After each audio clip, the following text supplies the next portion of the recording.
열린교회 성도 여러분 안녕하세요. 3월 6일 매일 성경 묵상 함께 하겠습니다. 오늘 묵상할 말씀은 마가복음 9장 30절에서 37절의 말씀입니다. 먼저 함께 읽겠습니다. 그곳을 떠나 갈릴리 가운데로 지날새 예수께서 아무에게도 알리고자 아니하시니 이는 제자들을 가르치시며 또 인자가 사람들의 손에 넘겨져 죽임을 당하고 죽은 지 3일 만에 살아나리라는 것을 말씀하셨기 때문이더라. 그러나 제자들은 이 말씀을 깨닫지 못하고 묻기도 두려워하더라. 가버나움에 이르러 집에 계실새 제자들에게 물으시되 너희가 길에서 서로 토론한 것이 무엇이냐 하시되 그들이 잠잠하니 이는 길에서 서로 누가 크냐 하고 쟁론하였음이라.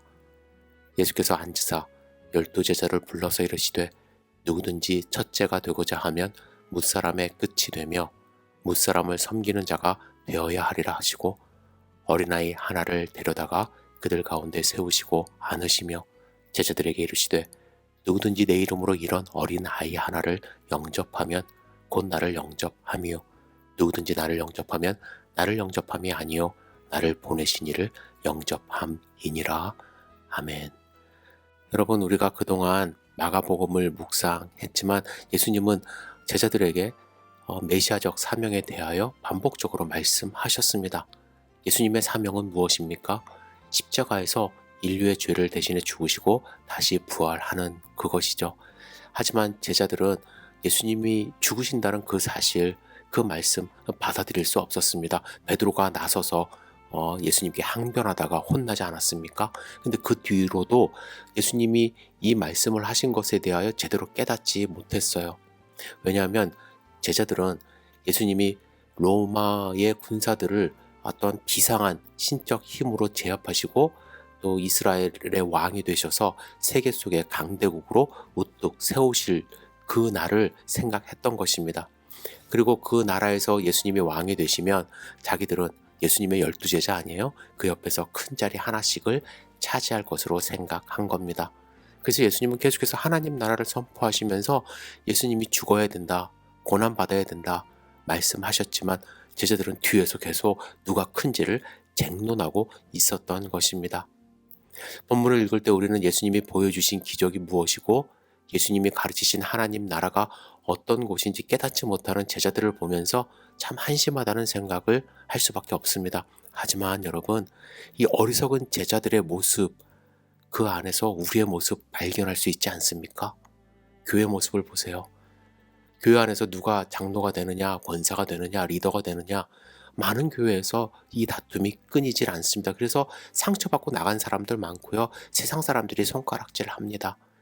물론 제자들처럼 예수님 앞에서 대놓고 막 쟁론하며 누가 크다, 내가 크다, 너 왜 그러냐, 그 모습 간혹 가다가는 발견할 수 있어요. 그러나 많은 교회에서 그렇게 대놓고 하진 않습니다.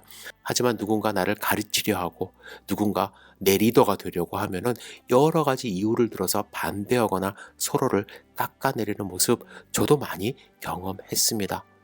목회자들도 마찬가지예요. 그죠?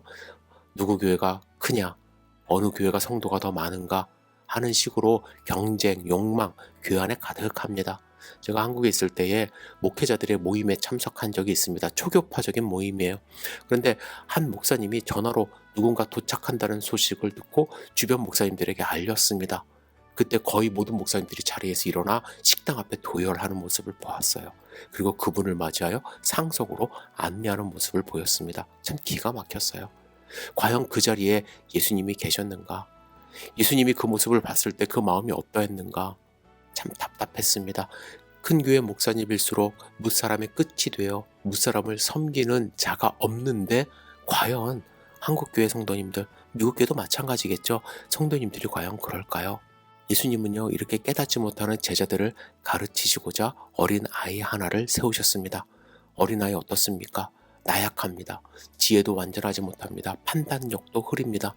누군가에 의존하여 살아야 하는 존재가 바로 이 어린 아이죠. 그런데 예수님이 이 아이를 안으면서 다음과 같이 말씀하셨어요. 누구든지 내 이름으로 이런 어린 아이 하나를 영접하면 곧 나를 영접하며 누구든지 나를 영접하면 나를 영접함이 아니요 나를 보내신 이를 영접함이라. 비록 눈앞에 보이는 것은 분명 어린 아이이지만 이 어린 아이를 대할 때 무명의 아이, 나약하고 어리석고 힘없는 아이로 생각하지 말고 그 안에 만왕의 왕 되신 예수 그리스도를 기억하며 이 아이를 주님께서 보내신 사자처럼 영접하라. 영접하라는 것은 왕을 영접하듯이 그를 대하라는 뜻 아닙니까? 그렇게 대하라고 말씀하십니다. 만일 우리가 이 어린아이처럼 작은 자를 주께 대하듯 하면 주님은 그것을 자신을 섬기는 것이 아니라 곧 하나님을 영접하고 하나님을 섬기는 것처럼 여겨주시겠다고 말씀하십니다. 여러분, 우리의 삶은 어떻습니까? 예수님의 말씀 실천하는 거 참 쉽지 않죠. 하지만 주어진 일에 최선을 다하며 서로를 섬기는 모습으로 살아간다면 예수님은 큰 교회, 큰 사람보다 우리의 모습으로 기뻐하시고 우리에게 힘과 능력을 주시리라 저는 확신합니다. 저는 아침마다 스쿨버스 드라이브 나가면서 이 아이들을 위하여 기도합니다. 때로는 말 듣지 않아요. 때로는 제 눈을 피해서 장난도 치고 버스 안에다가 휴지도 버리고 과자도 버리고 그렇습니다. 때로는 저도 화가 나죠. 애들 가르쳐야만 합니다.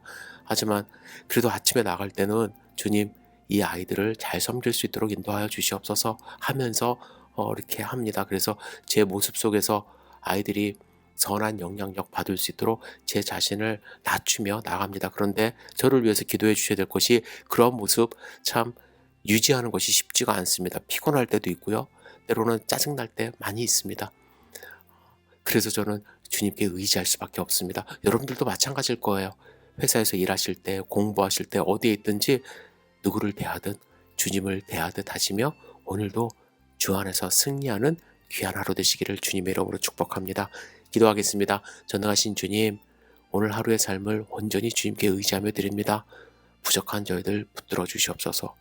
때로는 힘들고 어려워서 짜증나서 주님을 대하듯 하지 못하고 내가 먼저 크기를 바라고 내가 위에 올라서기를 쟁론하는 제자들의 모습을 보일 때가 많이 있습니다.